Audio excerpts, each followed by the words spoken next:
오늘 우리가 함께 7장의 전반부에 있는 정결예식 논쟁 이야기를 묵상해 볼 텐데요. 7장부터 또 달라지는 큰 흐름의 전환이 있어요. 이것을 우리가 먼저 알고 이 큰 흐름에 기초하여 오늘 본문을 우리가 묵상해야 합니다. 7장은요, 자세히 묵상해 보지 않으면 잘 눈치채기가 어려운데요. 사실은 이야기의 큰 전환이 하나 일어나요.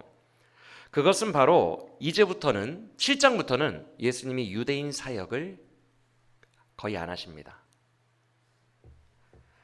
숨어 다니시거나 이방인에게로 가시거나 숨어서 제자 훈련만 하시고 막 변화산에서 변화되시고 자기의 죽을 것을 준비하시고 이런 내용들로 7장 이후가 완전히 느낌이 달라진다는 거예요.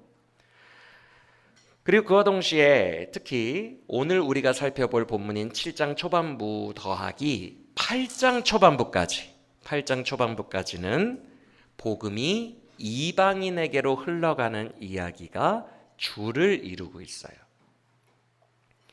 그래서 우리가 지금까지 마가복음 함께 쭉 봤는데 이런 기록들이 있었죠. 많은 무리가 예수님께 고쳐달라고 나오니 예수께서 하나하나 그들에게 손을 얹어 고치시고 치료하시니라. 이런 구절들 있죠. 이제 없습니다.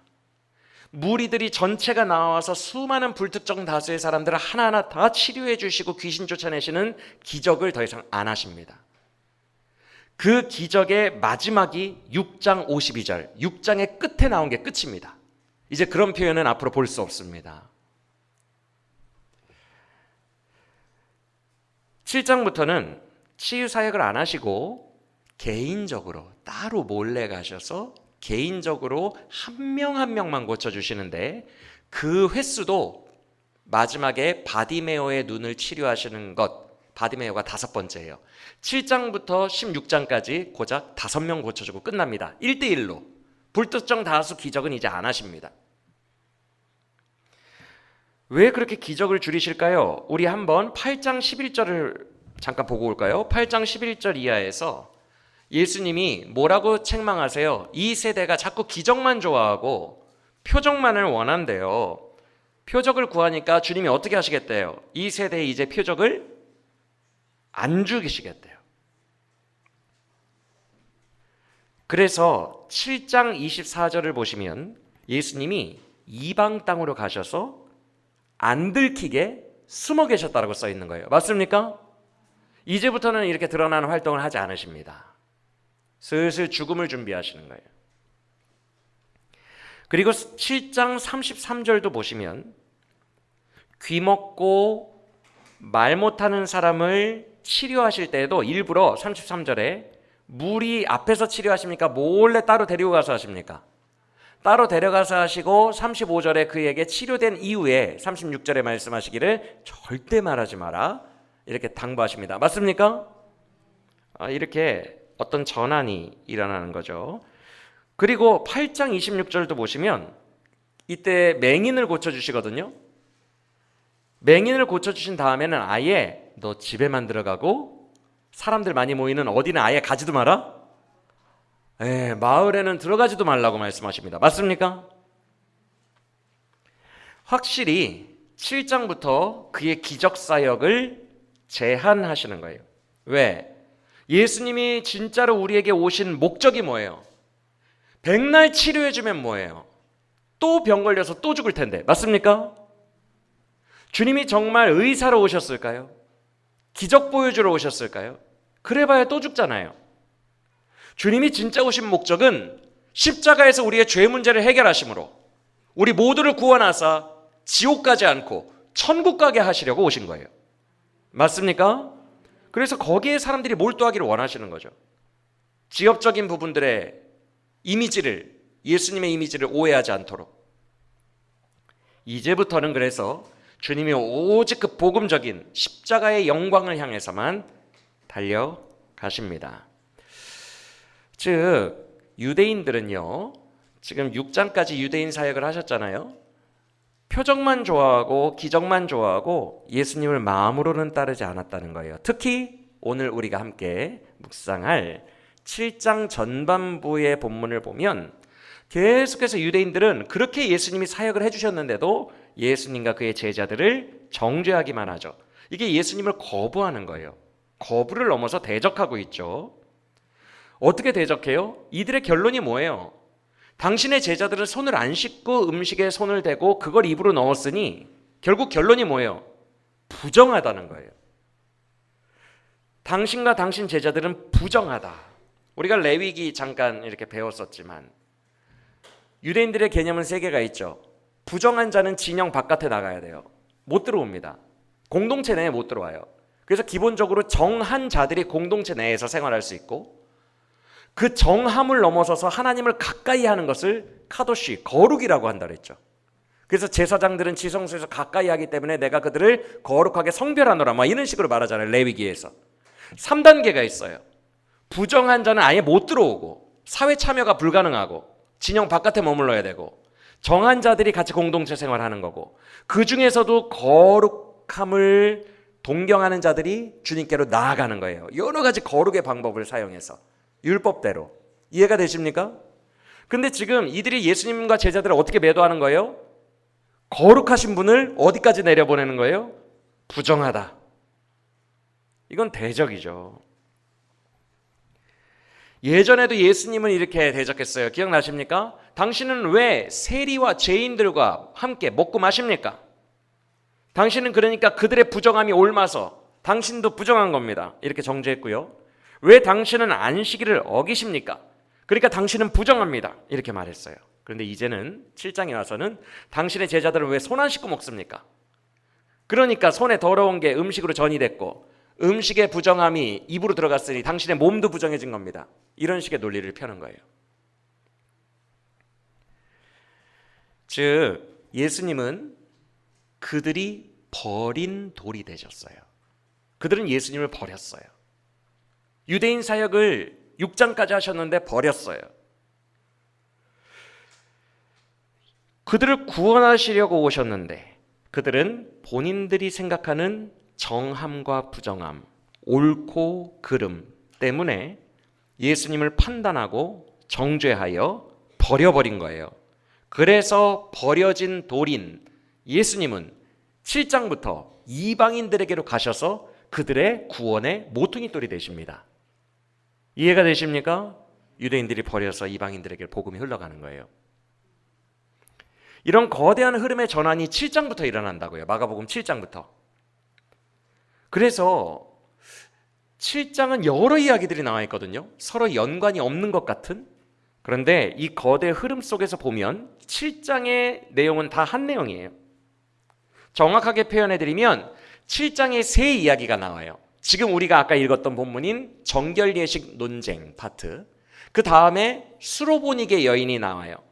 시리아 페니키아의 합성어예요. 수로보니게, 수리아 페니키아.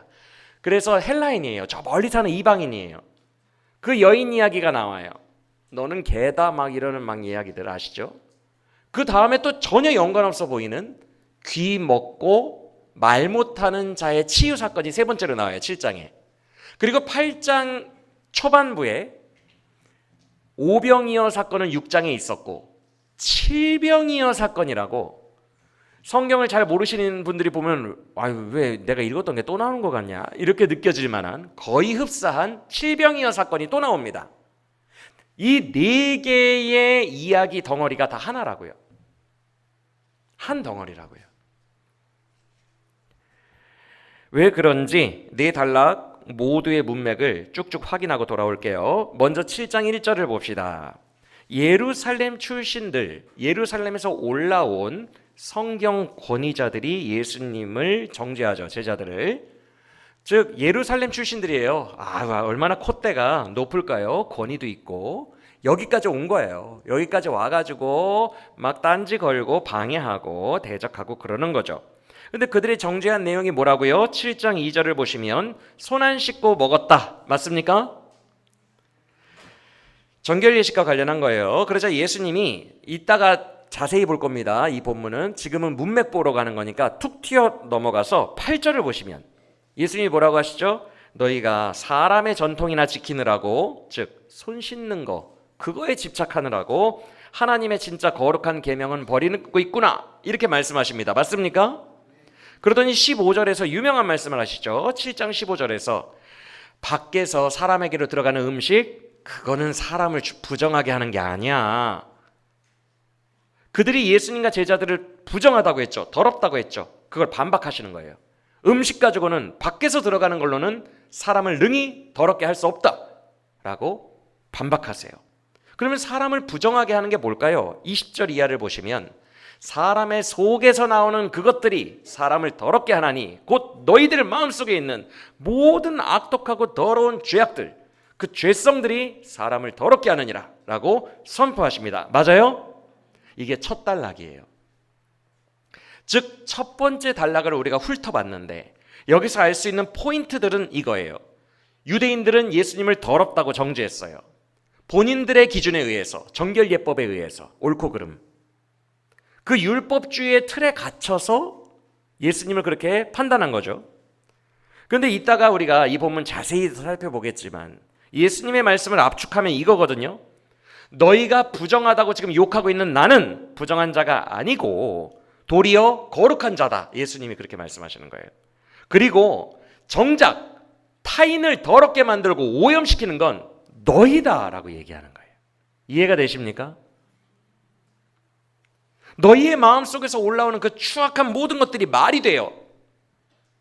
타인을 오염시키는 거다.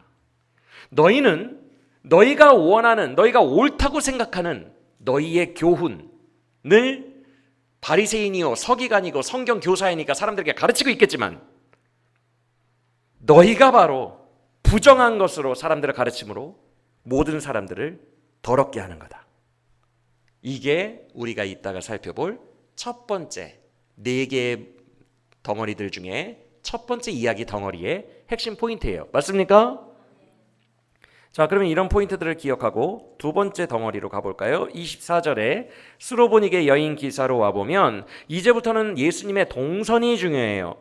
예수님은 두로로 가셨대요. 두로는 저 멀리 위쪽에 있는 항구 도시예요. 아주 이방인들의 도시고요. 이 두로와 시돈에서 바알 신앙이 출발한 거 구약 성경 때 말씀드렸죠? 바알 신의 본산지예요. 그래서 이방 아주 우상들이 많은 그런 이방 땅이에요. 즉 이제부터 7장 24절 두 번째 덩어리부터 복음이 어느 땅으로 흘러가는 거예요? 이방 땅으로 흘러가는 거예요. 유대인들이 버린 복음이. 자, 24절에서 주님은 숨어 다니십니다. 이젠 기적을 좀 그만해야겠다. 그런데 숨을 수가 있어요, 없어요? 그 이방 땅에도 소문이 다 퍼져가지고 예수님께 기적해달라고 또 찾아옵니다. 그 여인이 누구예요? 수로보니게 여인. 내 딸이 귀신 들렸어요. 제발 좀 고쳐주세요 하고 오죠. 그런데 이 여인에게 예수님은 27절의 말씀을 굳이 하십니다. 이게 무슨 의미일까요? 27절. 이따가 학생 예배 때는 좀 쉽게 이 구절을 가지고 풀어서 수치심을 극복해야 합니다 라는 쪽으로 설교하겠지만 흔히 우리가 이 구절을 예수님이 그 여인의 믿음을 시험하시기 위해서 너는 개다 라고 하니까 맞습니다. 나는 개입니다. 나는 이렇게 낮아졌습니다. 은혜를 주소서 라고 해서 예수님이 은혜를 주신 그 수치심을 넘어가는 본문으로 우리가 흔히 알고 있어요.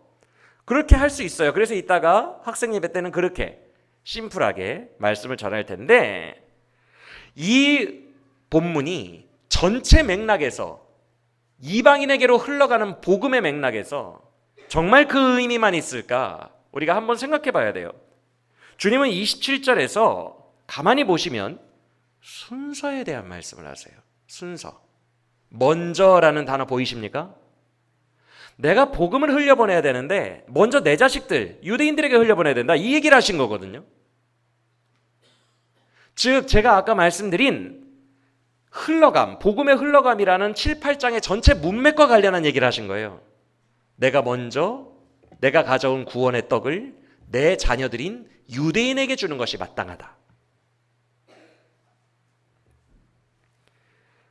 그런데 뭐라고 말씀하십니까? 27절에 자녀들을 어떻게 먹여야 된대요? 이 배불리 최근에 어디서 봤는데 이거 맞추시면 진짜 성경 잘 아시는 분, 센스 있는 분. 최근 마가복음 우리 강해에서 어디에 나왔는데 배불리 먹고 오병이어 사건 끝나고 배불리 먹고 남은 떡들을 모아보니 12광주리에 가득했더라. 기억나십니까? 배불리 먹였어요, 주님이. 왜 12광주리일까? 오병이어가 일어난 사건이 어느 지역일까요? 유대 땅이에요. 유대 땅에서 배불리 유대인들을 먹였어요. 복음으로. 그리고 12광주리에 남았대요. 이게 무슨 말일까요? 그 자리에 있는 5천 명만 먹고 끝나는 게 아니라 남은 복음들이 12개에 찼다? 여러분 12라는 숫자가 나오면 빼도 박도 못하게 성경은 다 무엇이라고 그랬어요? 12지파. 12는 뭐 다른 상징이 없어요. 무조건 12지파예요, 거의. 그래서 12지파 이스라엘, 온 이스라엘로 해석하라고 했죠. 그러면 5천 명이 먹고 12광주리가 꽉 찼네. 이건 누구 먹으라고 예수님이 남겨두신 상징적 의미예요? 이스라엘 사람들 먹으라고. 즉 6장의 오병이어 사건에서 주님은 내 자녀에게 가져온 떡을 배불리 먹임이 합당하도다. 그걸 이미 하신 겁니다.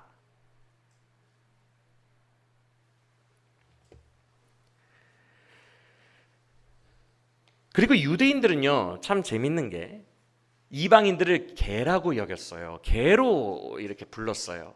참 혐오하는 발언이죠. 오늘날에도 개라는 말은 이게 사람에게 쓰면은 강아지, 댕댕이 이러면 좀 괜찮은데 개 이러면은 좀 하지마 엄마들이 막 그러죠. 그렇죠? 나쁜 말이죠. 유대인들이 이방인들을 개로 여겼다고요. 아주 혐오한 거예요.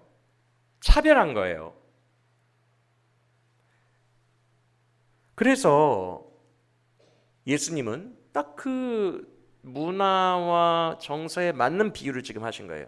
내가 가져온 떡을 자녀들에게 줘야 하고 개에게 줌이 마땅하지 않다. 이것은 이 뉘앙스가 숨겨져 있는 거예요. 그런데 이미 오병이어 때 먹이셨다고 그랬어요.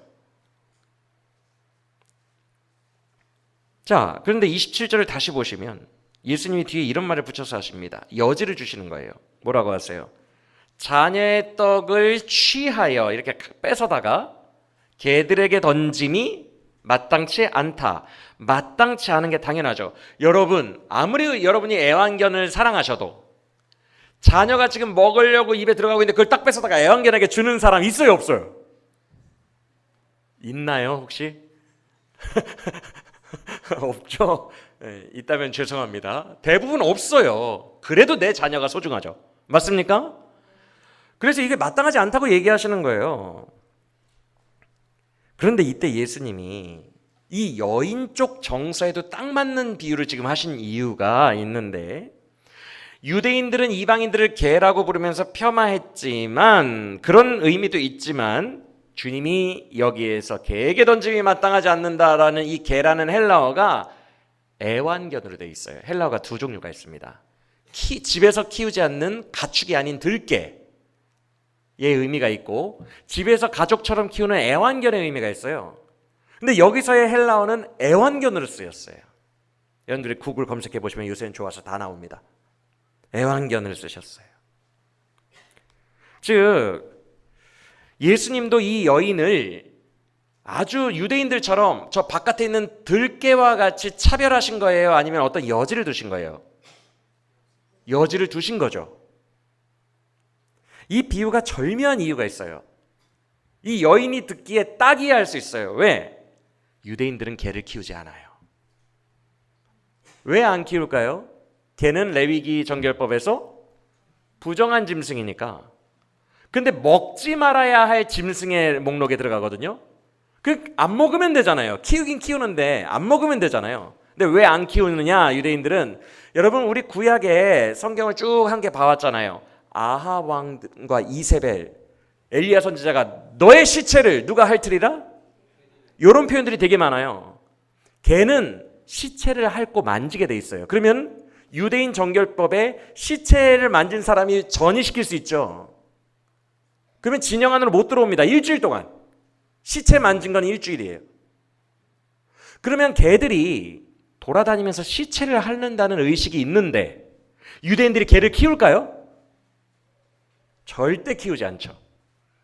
근데 이방인들은 개를 키울까요? 안 키울까요? 이 스로보니게 여인 같은 경우에 키우죠.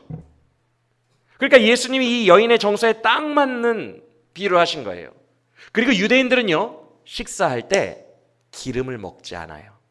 먹을 수 있는 짐승이 한정돼 있어요. 양소, 염소. 맞습니까? 그런데 기름과 함께 먹지 말라. 피채 먹지 말라. 기름과 피는 누구의 것이다? 피는 생명이고 기름은 하나님의 것이라고 되어 있어요. 그래서 기름을 절대 먹지 않습니다. 그런데 이방인들은 돼지도 먹고 막 다 먹어요. 그러면 기름 얼마나 많아요, 그렇죠? 비계, 기름 막 줄줄 흐르잖아요. 그걸 이방인들은 먹을까요, 안 먹을까요? 먹어요. 그래서 이방인들의 식탁을 우리가 상상해 봅시다. 왜 여기에 개가 부스러기 이야기가 나왔냐면 이방인들은요, 이 스로보니게 여인과 똑같이 이방인들은 그 당시에 식탁을 딱 만찬을 하면 기름기 많은 돼지고기든 뭐든 막 먹어요. 자녀들과 같이 앉아서 막 먹어요. 기름도 먹을 수 있으니까. 그러면 손에 뭐가 묻어요? 다 손으로 먹으니까. 뭐가 묻어요? 번들번들.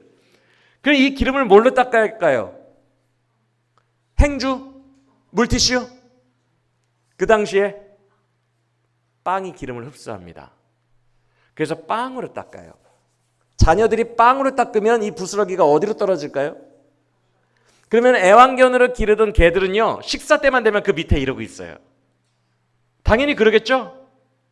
그래서 자녀가 손을 정결하게 하기 위하여, 방금 전에 손 씻는 문제 나왔는데, 정결 예식. 손을 정결하기 위하여 버린 빵, 그 빵을 누가 먹어요? 개들이 먹어요. 그래서 이 여인이 올소이다. 하지만 자녀가 버린 부스러기를 개들이 먹나이다. 라고 고백한 거예요. 그 복음을, 그 구원을, 유대인이 버린 구원을 나에게 주소서.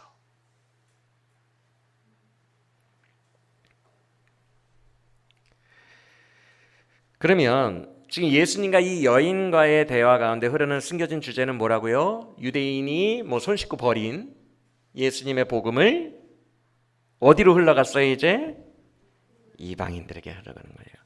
그래서 스로보니게 여인 다음 이야기인, 다음 덩어리, 이야기 덩어리인 31절을 보시면 주님의 동선이 나와요. 다시 역방향으로 가셨다고 하니까 유대로 돌아간 걸로 사람들이 생각하는데 그렇지 않아요. 아직도 이방 땅이에요. 대가볼리를 통한 갈릴리 호수라고 하니까 유대인 쪽으로 돌아오셨나? 아니요. 대가볼리 쪽 호수도 있어요. 왜냐하면 갈릴리 호수는 동그래요. 절반을 나눠서 서쪽이 유대인 거주지고 동쪽은 이방인 거주지예요. 그래서 갈릴리 호수에 도착하셨더라 그래도 동쪽 편에 대가볼리 지역을 통과해서 대가볼리 지역에 도착하셨다라고 하면 아직도 이방인 지역이에요. 이해가 되시죠? 그래서 지금 31절 이하에 귀 먹고 말 못하는 자를 고치신 것도 어느 지역 사람이라고요? 이방인 사람이고 8장 1절을 보시면 네 번째 덩어리가 시작되죠. 그 첫 단어가 뭐예요? 그 무렵에, 그러니까 같은 장소에서 일어난 일이에요. 그렇죠? 그러다가 8장 10절을 보시면 그제서야 7병2여 사역까지 끝내시고 그제서야 어디로 가세요? 여기가 유대인 거주지예요. 그러니까 8장 10절에서 다시 돌아오신 거예요. 이방 사역을 하시고. 이해가 되십니까? 다시 돌아와서 세 번째 단락 7장 31절 이하에 나오는 귀 먹고 말 더듬는 자 역시 이방인이라는 거예요. 그래서 예수님의 말씀에 대해서 듣지 못하고 막혀 있어요. 이방인들의 형편이에요. 꽉 닫혀 있어요. 다 박혀 있어요. 복음에 대해서. 귀가 막혔으니 복음이 안 들어가고 말이 막혔으니 고백이 안 되는 거예요. 그런데 그런 글을 예수님이 34절에서 에바다 즉 열리다 라고 선언하시면서 이방인들의 복음이 듣는 귀가 막혀 있는 것을 다 열어버리십니다. 맞습니까? 그래서 이제 복음이 이방인들에게로 전파되어 그들에게 고백되어진다는 거예요. 왜 고백까지 되어져요? 귀만 열어주셨는데 35, 36, 37절에서 절대 말하지 말라 그랬는데 그 사람이 돌아다니면서 그 분명하고 또렷하게 회복된 입술로 예수 복음을 전해요, 안 전해요? 전합니다. 특히 33절을 보면 예수님이 침을 손에 뱉어서 그 손을 사람의 혀에 대시죠. 이게 무엇을 의미할까요? 이거 좀 더럽잖아요. 우리들의 정서를 보면 자기 침을 손에 묻혀다가 그 사람 혀에다가 이렇게 바른 거잖아요. 이게 무엇을 의미할까? 아까 아동바이들한테는 이야기했지만 복음을 듣지 못하기 때문에 하나님이 맛으로 느껴지고 촉각으로 귀에다가 손가락을 넣으셔서 맛으로 미각으로 또 촉각으로 느끼고 시각은 살아있으니까 그 모든 행동을 예수님이 보여주시는 거예요. 즉 복음을 듣지 못하는 한계에 있는 사람에게 예수님이 그 한계를 돌파하셔서 그가 맛보고 느낄 수 있는 방법으로 최대한 동원해서 복음을 전하신 거예요. 그런데 그 의미만 있는 것이 아니라 아까 입으로 들어가고 나오는 이 물질의 영역을 유대인들이 부정하다고 했죠. 당신 더러운 게 들어갔으니까 더러워졌다고.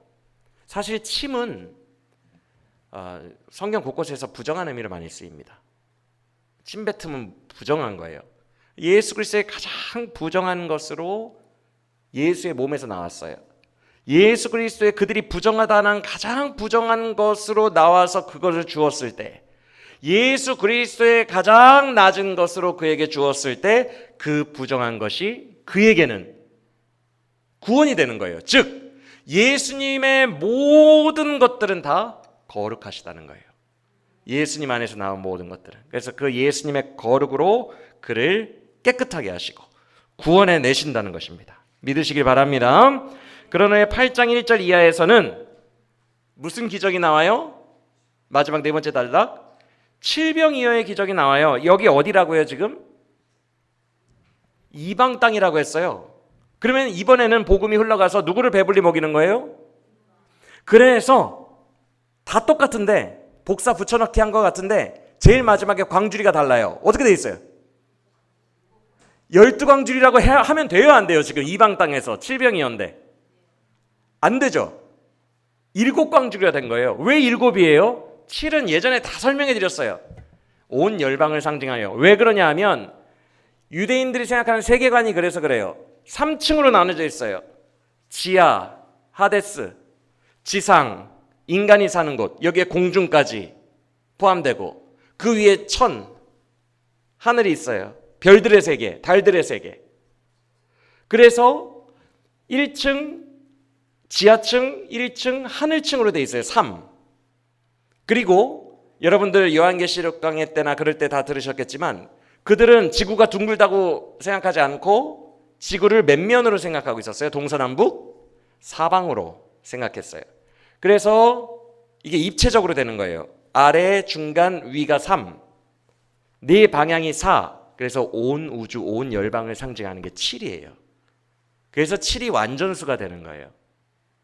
즉 여기서 7광주리가 됐다는 것은 유대인 이외의 온 지구의, 온 우주의 사람들을 말하는 거예요.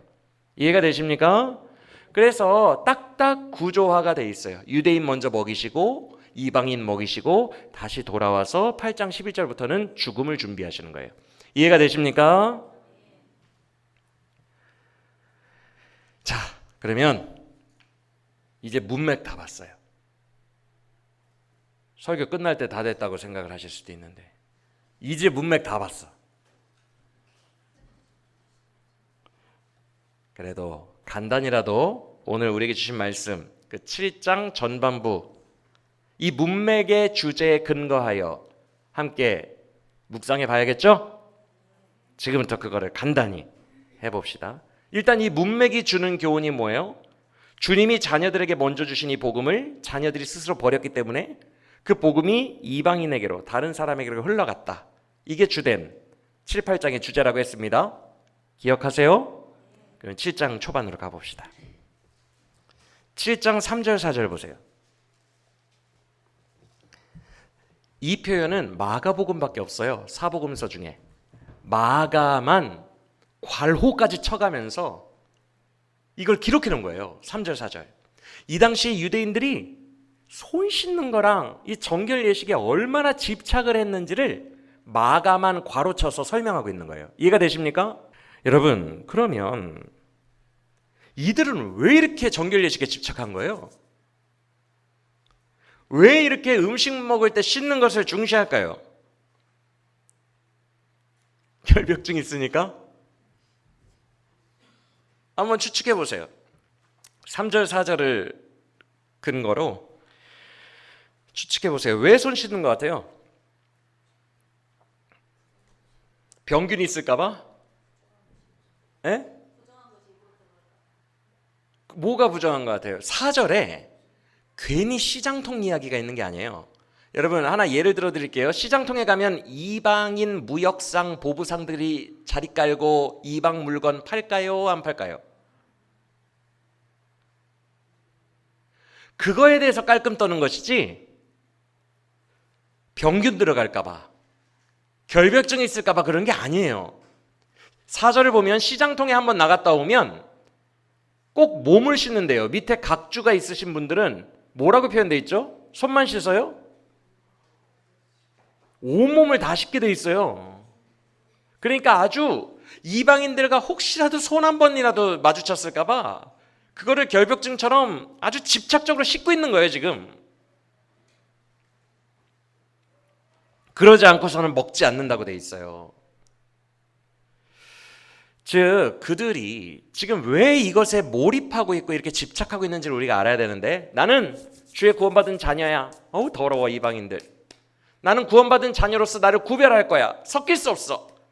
구원받은 자녀로서의 정체성, 우리로 대입하면 기독교인의 정체성을 본질적 복음에 두는 것이 아니라 외부의 겉에 뭘 하는 것에 굉장히 집착을 하여, 나는 기독교인이니까 술도 안 먹어, 담배도 안 먹어, 나는 절대 오락실도 안 가, 이렇게 하고 있다는 거예요. 외부 조항으로 본인의 신앙을 증명하려고 하고 있어요.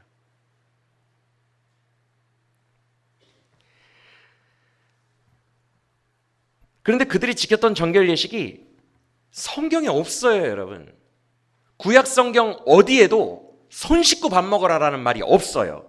그런 뉘앙스조차 풍기는 게 없어요. 물로 씻는 것은 다 제의법에 나옵니다. 제의법, 제사장이 제사와 관련해서 할 때 나오지, 일반인이 밥 먹을 때 손 씻으라는 얘기 뉘앙스조차 없습니다, 성경에. 이거 다 사람이 만든 거예요. 예배 드릴 때 모자 쓰고 오면 안 되지, 쓰레빠 신고 오면 안 되지, 어딜 강대상에 쓰레빠 신고 올라와? 사람이 만든 거라고요. 드럼은 안 돼, 그거 세속 악기야. 힙합 하는 애들 찬양 부르게 하면 안 돼. 그 어디 힙합과 랩을 찬양할 때 하고 있어? 이게 딱 유대인들의 모습이에요. 성경에 써있지도 않은 걸 가지고 집착하는 거예요. 그걸로 정죄하는 거예요. 그게 뭐 대단한 것이냐? 그게 주의 자녀임을 구분하는 무슨 척도인 양? 그래서 5절에서 그들이 성경이라는 말을 못합니다. 당신의 제자들은 누구의 전통이라고 얘기를 해요? 왜 장로들의 전통을 지키지 않습니까? 인간이 만든 거예요. 여기서 장로들은 이스라엘의 조상들, 지도자들, 랍비들을 말해요. 즉, 장로들이 성경책을 기반으로 해서, 성경을 기반으로 해서 자기들이 주석을 단 거예요. 여러분, 장로들의 전통이 미시나예요. 미시나라고 하는데, 이 미시나가 뭐냐면 유대인들 탈무드 있는 거 알죠? 탈무드는 엄청나게 큰 개념이에요. 탈무드는 지금도 마지막 장이 백지로 돼 있어요. 왜? 끝나지 않는 책이니까. 누구든지 어떤 랍비든지 지금도 계속 뒷장을 기록할 수 있게 돼 있어요. 탈무드의 양은 우리가 상상할 수 없을 만큼 방대합니다. 우리 어린이들이 읽는 이야기 탈무드 있죠? 이야기들만 뽑아온 거예요. 이솝우화처럼. 탈무드는 사실 성경 주석책이에요. 수많은 랍비들이 성경을 기준으로 한 구절 한 구절을 주석해 놓고 설명해 놓은 것들을 탈무드라고 해요. 그래서 그 탈무드 안에 미드라시, 주석 파트도 있고 미시나, 법도 파트도 있는 거예요. 그 탈무드 안에 미드라시도 있고 미시나도 있는데, 미시나가 바로 장로들이 성경을 기반으로 조항을 적어 놓은 거예요. 부모를 공경하라? 얼만큼 공경하면 돼? 한 달에 한 10만 원 주면 되나? 10만 원 이렇게 써놓은 거예요. 그게 장로들이 써놓은 거예요. 그것을 바리새인들이 그대로 전통으로 알고 율법화하여 예배 때 모자 쓰고 오면 안 되지, 법이 돼버린 거예요. 이해가 되십니까? 이게 미시나 613가지의 율법이라고 하는 거예요. 여러분, 사람이 만들어낸 거예요. 그러다 보니까 사람들이 이렇게 오해를 하거든요. 우리로 대입해서 생각해 보세요, 여러분. 성경을 근거로 했대, 탈무드가.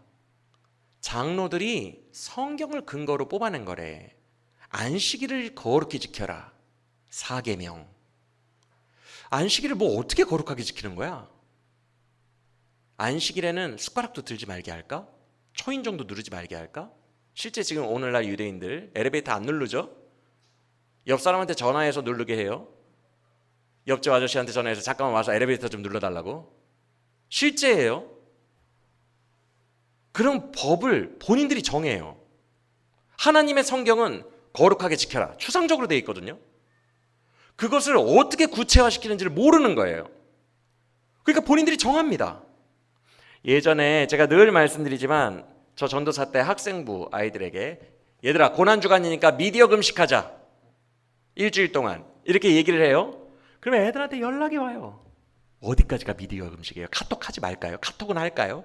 문자로 할까요? 야, 그걸 왜 나한테 정해달라 그래? 무슨 율법주의야? 내가 바리새인이야? 네가 알아서 네 안에 계신 성령님이랑 알아서 해, 양심껏. 제가 이렇게 말했거든요. 여러분, 우리가 착각하는 것이 성경을 근거로 풀어낸 법칙들이니까 이거 성경적인 거 아닌가? 성경적이고 성경을 더 잘 지키려는 열정 속에서 확장된 거니까 이거 착한 거 아닐까라고 오해를 해요. 교회 내에도 이런 오해할 만한 것들이 굉장히 많아요. 먼 옛날 여러분 피아노를 타부시했던 적이 있었어요. 그렇죠? 오르간만 인정하고 성가대만 인정하고 피아노는 마귀 악기라고 했던 때가 있었어요. 피아노 들어왔잖아요. 일렉 기타가 마귀 악기라고 했던 적이 있었어요. 들어왔잖아요. 조명 좀 더 쓰고 스모그 더 쓰고 예배 때 모자 쓰고 오고 그게 뭐 그렇게 중요합니까? 유대인들이 정결 예식 가지고 자기들끼리도 논쟁을 많이 했거든요. 지금 밖에 나갔다 오면 무조건 씻는다 그랬죠. 라삐님, 저 진짜 문 앞에 소포 와가지고 그거 잠깐 받으러 5m 나갔다 왔는데 이거 씻어야 되나요? 그 유대인들끼리 논쟁이 붙어요. 라삐들끼리. 이게 뭐 하는 짓입니까? 5m 나갔다 온 건 안 돼, 10m는 괜찮아, 이거 하고 있다고요. 이게 뭐 하는 짓이에요? 왜 이렇게 비본질적인 것들에 집중을 하죠? 스모그 피우든 말든 뭔 상관이에요? 어차피 문화와 문화를 뛰어넘고 문명의 발달을 뛰어넘어서 복음은 계속 전해져 오고 있는데 본질적으로. 맞습니까? 교회 내에서도 본질적인 거 가지고 싸워야 되는데 비본질적인 거 가지고 서로 막 핏대를 올리고 싸우는 경우가 너무 많아요. 왜 모자 쓰고 왔냐? 유대인들 같은 모습이에요.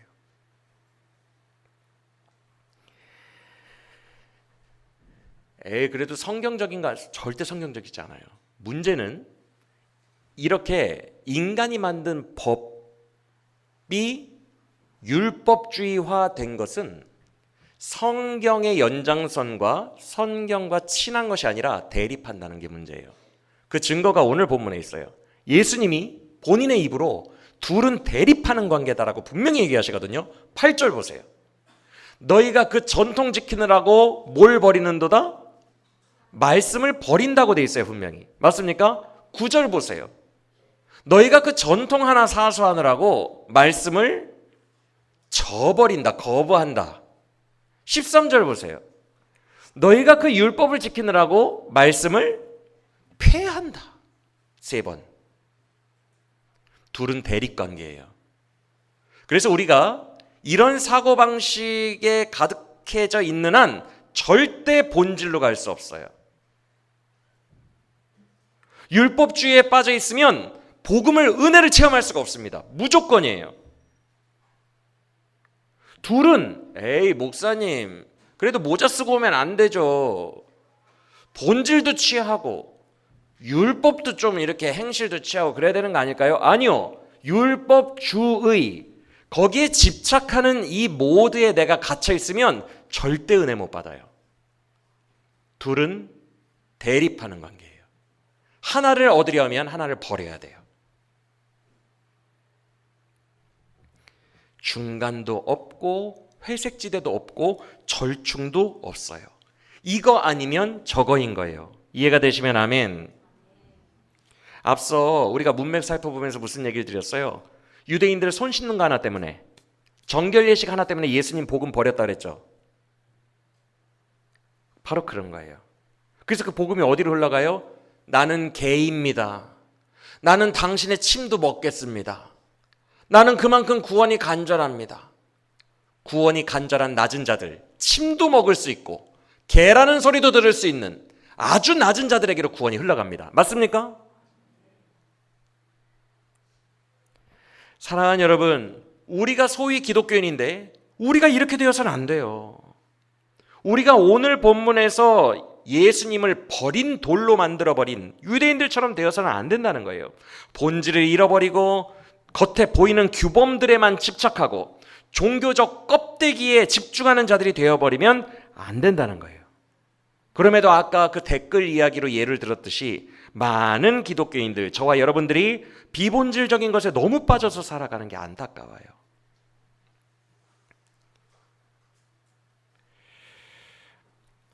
혹시 우리는 그렇지 않은지 한번 돌아보길 원합니다.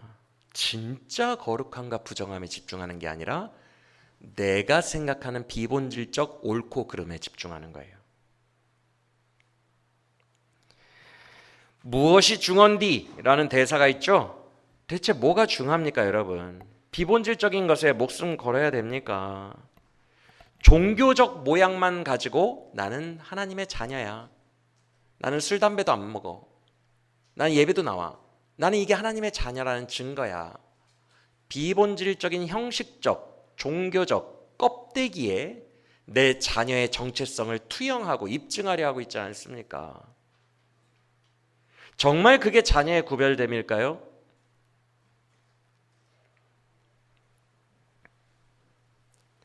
그렇다면 왜 우리는 오늘날 이 양자택일 중에서 비본질적인 전통의 율법주의 쪽으로 자꾸 쏠릴까요? 왜 그렇게 될까요? 그 답을 예수님이 6절에서 말씀하셨어요. 6절을 보시면 이사야서를 인용하셔서 너희가 그렇게 사는 이유는 이것 때문이다 라고 말씀하셨어요. 그 이유가 뭐래요? 마음이 내게서 멀기 때문에. 입으로는 하나님을 경외한다고 하지만 마음으로 신앙생활을 하지 않는 거예요. 이게 이유예요. 여러분, 모든 생명의 근원은 마음에 있다고 하셨어요. 믿으십니까? 그리고 하나님은 이렇게 말씀하셨어요. 너는 마음을 다하고 뜻을 다하고 목숨을 다하여 주 너의 하나님을 사랑하라, 섬기라라고 말씀하셨어요. 마음을이 제일 먼저 나와요. 다윗은 자기가 쓴 시편 곳곳에서 내가 마음을 다해 주를 의지하나이다, 내가 전심으로 주를 바라나이다 라는 전심이라는 단어를 그의 시편에 되게 많이 써놨어요. 기독교 신학의 본질은 마음의 에너지를 다 끌어모으는 거예요. 이게 없이 출석 체크만 하러 다니는 것은 다 껍데기예요. 내 마음의 에너지를 상당히 소모해야 돼요. 우리의 사역이나 예배나 모든 삶의 영역에서 마음을 쏟아놔야 되는데 귀찮으니까 법도만 지키는 거예요. 주님, 나 오늘 술 안 먹고 담배 안 먹었어요. 나 주의 자녀죠? 기독교인이죠? 진짜 편하게 신앙생활 하는 거예요. 마음을 쏟아놓는 신앙생활은 진짜 힘들거든요. 치열하거든요. 근데 마음 쏟기 귀찮으니까 조항 몇 개만 지키는 걸로 끝나는 거예요. 마음이 먼 자들은 반드시 종교적 허울에 집중하게 됩니다.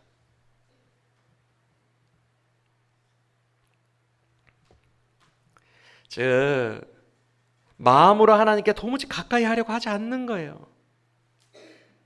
내가 마음이 머니까 손에 잡히는 율법을 쥐는 거예요. 자, 그러면 마음이 멀다는 말이 뭘까? 그 답이 뒷부분에 나와 있어요. 7장 14절 이하를 보실까요? 우리가 이 부분을 잘 집중해서 봅시다. 7장 14절 주님이 뭐라고 하세요? 너희는 내 말을 듣고 좀 깨달으라. 그러면서 15절과 16절에서 뭐라고 하시죠? 너무 중요한 얘기니까 여러분들이 잠도 깰 겸 읽어보겠습니다. 시작.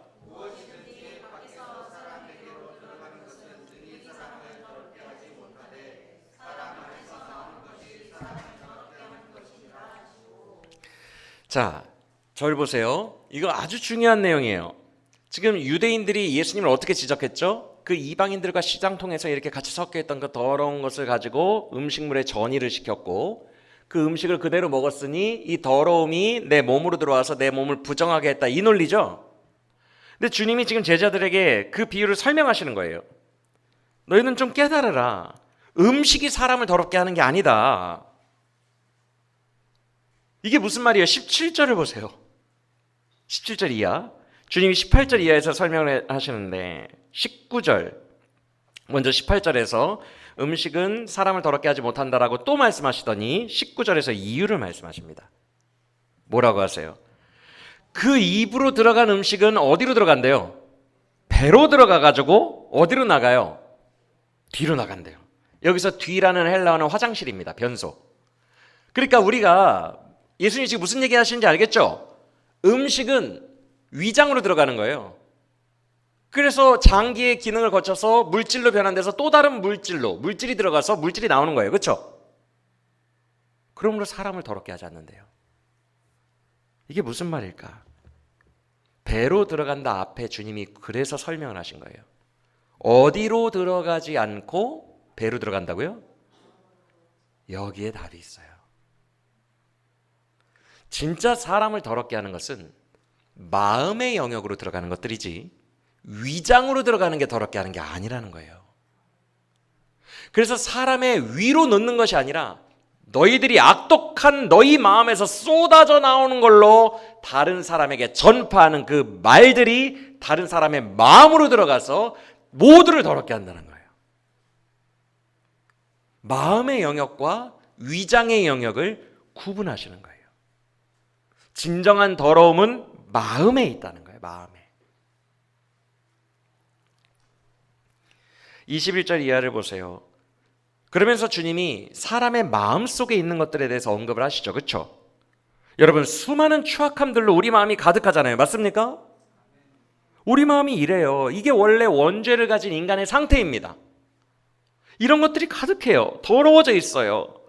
마음이 죄로 물들어 있어요.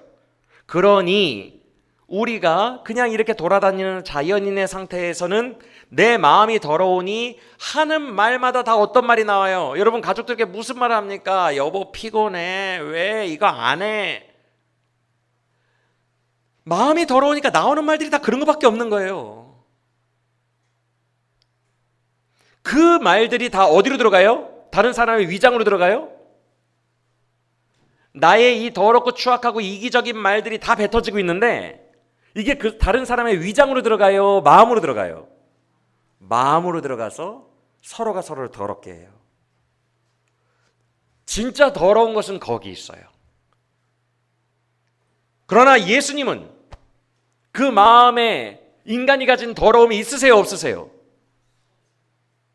그러니까 예수님의 마음이 깨끗하시기 때문에 예수님에게서 나오는 모든 말씀은 그 사람의 마음으로 들어가 그를 더럽게 하는 것이 아니라 그를 깨끗하게 하시는 거예요. 이게 복음이에요. 왜 먹는 것 같다가 그러냐는 거예요. 진짜 더러움과 깨끗함을 보고 복음으로 들어와야지. 본질로 들어와야지. 왜 예배 때 모자 쓰고 안 쓰고 이 문제, 입으로 뭐가 들어갔다 안 들어갔다 이 문제, 왜 이것에 이렇게 집착하느냐는 거예요. 모든 인생의 해답은 마음에 있는데. 이해가 되십니까?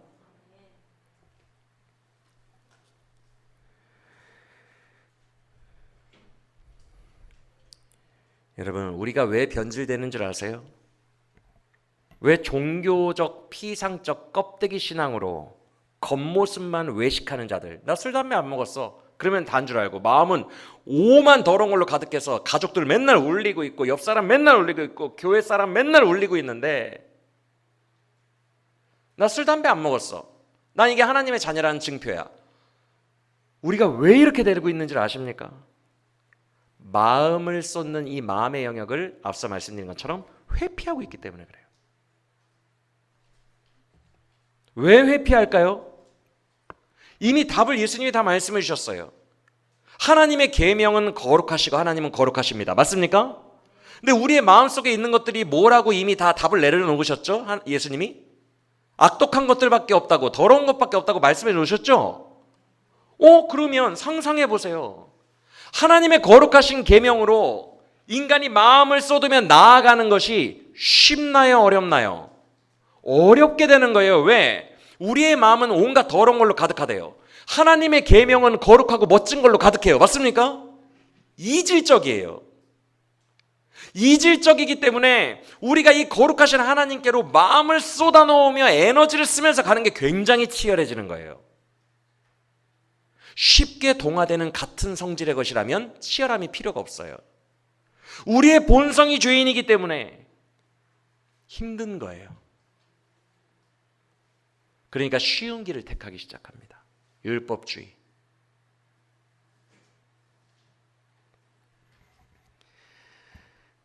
여러분, 그래서 우리가 이 죄악된 마음을 가지고 거룩하신 하나님 앞에 나아가려고 하니까 힘들죠. 그런데 힘든 가운데 뭐가 반드시 필요해지게 돼요? 나를 개라고 하셔도 좋으니, 나에게 침을 먹이셔도 좋으니 나를 깨끗하게 하소서. 복음이 필요해집니다. 반드시 마음을 쏟고 하나님을 가까이 하려는 자들에게는 예수가 필요해져요. 본질이 필요해져요. 이것이 오늘 주님이 우리에게 말씀하시는, 너는 마음을 다하여 하나님께로 가까이 가려 해라. 그러면 반드시 본질을 마주하게 될 것이다. 그리고 예수의 구원의 능력을 너의 마음에 쏟아 부으시는 예수 그리스도의 선하고 깨끗하고 거룩한 보혈이 너의 마음에 쏟아 부어져 너의 마음을 깨끗하게 하고 너의 마음을 예수의 성령으로 충만케 하는 그 능력이 너에게 부어질 것이다 라고 알려주시는 거예요. 이 좋은 것이 이방인에게 흘러가서야 되겠습니까, 여러분? 우리로 따졌을 때 자녀에게 먼저 주신다 그랬거든요. 저와 여러분에게 예수님은 먼저 주세요. 늘 이 좋은 은혜를 먼저 주시려고 하는데 마음을 다해 예배하지 않고 마음을 쏟는 이 에너지의 치열한 작업이 싫으니까 점점 율법주의로 빠지면 우리에게 주시려고 했던 은혜가 다 흘러가 버리는 거예요. 여러분, 미국에 이런 목사님이 있대요. 제가 예전에 말씀을 드렸지만 수천 명 교회 목사님이었어요, 미국에. 그래도 나름 최근 기사입니다. 한 몇 년 됐어요. 수천 명 교회를 담임하시는데 이 목사님이 회의감이 든 거예요. 계속해서 복음을 이렇게 얘기를 하는데 그 복음을 받아들인 그 수천 명의 성도님들이 감흥이 없어, 감흥이. 그래서 이 목사님이 어떤 결단을 했냐면 이 복음이 필요한 사람들에게 가는 게 훨씬 낫겠다. 그래서 그 목사님의 표현을 이렇게 합니다. 수천 명의 죽은 사람들보다 살아있는 사람을, 한 사람을 향해 가는 게 낫겠다. 그래서 복음을 정말 원하고 나를 개라고 하셔도 좋고 침을 주셔도 좋으니 제발 은혜를 주세요라는 갈급한 영혼들로 사역지를 옮겨버립니다. 이 수천 명 교회, 큰 교회 담임 목사님이 아주 복음이 필요한 그 헐벗은 곳으로 갔다는 것이 이슈가 되어서 기사화됐었어요. 복음이 종교인들, 죽어있는 종교인들, 마음을 쏟아서 하나님을 정말 간절히 원하고 하나님께 가까이 가고 싶어하는 이 전심이 없이 맹탕으로 드리고 있는 종교인들에게서는 복음이 건너뛰어서 정말 갈급한 사람들에게 흘러간다는 거예요. 엊그저께 우리 브릿지 빌더스 워십 와가지고 같이 이렇게 예배를 드렸어요. 근데 여기서 PPT 하던 청년이 예배 끝나고 와가지고 막 울어요. 너 왜 우냐? 반말을 할 수 없지, 처음 보니까. 왜 울어요? 그랬더니 이 친구가 그런 거예요. 한 번도 태어나서 이런 복음을 들은 적이 없대. 이거를 태어나서라고는 말 안 하고, 제가 다니는 교회에서는 이런 말씀을 들은 적이 없습니다. 제가 최근에 고민이 있었는데, 그때 옆에 있던 싱어하던 여자분이 맞아 얘 어제 새벽 4시까지 저한테 그 고민 털어놨어요. 오늘 네 말씀이지? 너무 감사해요. 해답을 얻었어요. 여러분, 복음이 정말 필요한 사람들이 있는데 이 복음이 흘러가게 두면 안 돼요. 내가 그것을 맞이해야 돼요. 내 걸로 해야 돼요. 내 걸로. 내가 하나님을 마음으로 가까이 하려고 하면 이것이 생명의 양식으로 나에게 와닿게 돼요. 우리 교회가, 우리 모두가 조그마한 거, 손 씻는 거 막 이런 것에 침 튀기면서 서로 싸우는 교회가 아니라 마음을 주님께 쏟아놓으며 전심으로 주께 나아가다가 복음이 반드시 필요해질 때에 예수의 복음을 생명의 것으로 내 안에 취하고 그 은혜를 누리며 살아가는 교회가 되기를 원합니다.